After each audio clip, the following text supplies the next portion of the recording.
Renungan Kefas, Kamis 15 Juni 2023. Tujuan keselamatan Allah dan 8 langkah penyelamatan organik Allah. Yohanes pasal 3 ayat 6b-7. Apa yang dilahirkan dari roh bersifat rohani. Janganlah engkau heran karena aku berkata kepadamu, kamu harus dilahirkan kembali. Aspek organik dari keselamatan Allah adalah melalui hayat Allah. Aspek yuridis adalah menurut keadilbenaran Allah untuk merampungkan penebusan Allah.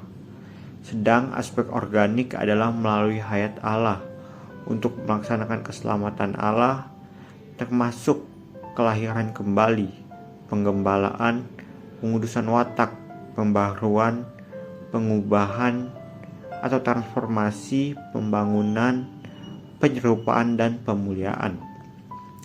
Inilah tujuan keselamatan Allah untuk merampungkan segala yang ingin Allah capai dalam kaum beriman dalam ekonominya melalui hayat ilahi Allah.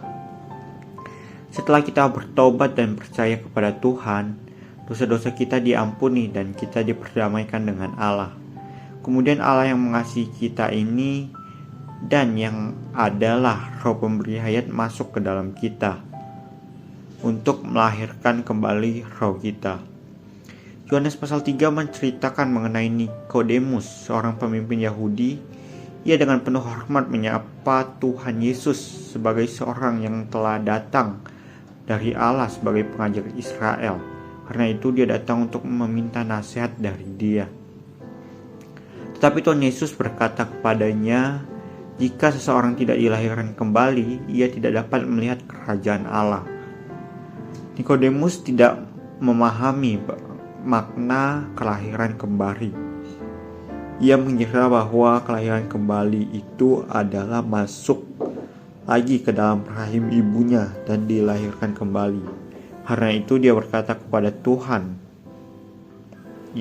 Yesus, bagaimana mungkin seorang dilahirkan kembali kalau ia sudah tua? Dapatkah ia masuk ke dalam rahim ibunya dan dilahirkan kembali? Namun kelahiran kembali yang Tuhan Yesus maksud adalah supaya seseorang dilahirkan dari air yaitu kematian, dan roh yaitu hayat. Kemudian Tuhan melanjutkan berkata, apa yang dilahirkan secara jasmani bersifat jasmani, dan apa yang dilahirkan dari roh bersifat rohani. Roh yang pertama adalah roh ilahi, mengacu kepada Allah. Allah itu roh. Ketika kita dilahirkan dari Dia, kita dilahirkan dari roh itu, dan akhirnya kita adalah roh. Roh kedua yang ditujukan dalam Yohanes pasal 3 ayat 6, inilah dilahirkan kembali. Terang hari ini pertama, kelahiran kembali, penggembalaan, pengudusan watak, pembaharuan, pengubahan atau transformasi, pembangunan, penyerupaan, dan pemuliaan. Inilah keselamatan Allah untuk merampungkan segala yang ingin Allah capai dalam kaum beriman dalam ekonominya melalui hayat ilahinya. Kedua, ketika kita dilahirkan dari Dia, kita dilahirkan dari roh itu, dan akhirnya kita adalah roh. Roh kedua yang ditujukan dalam Yohanes pasal 3 ayat 6. Inilah dilahirkan kembali. Doa hari ini, kelahiran kembali adalah inti keselamatan lengkap Allah dan permulaan dari keselamatan Allah dalam aspek organiknya. Ini adalah Allah sendiri sebagai roh masuk ke dalam roh kita untuk menghidupkan kita.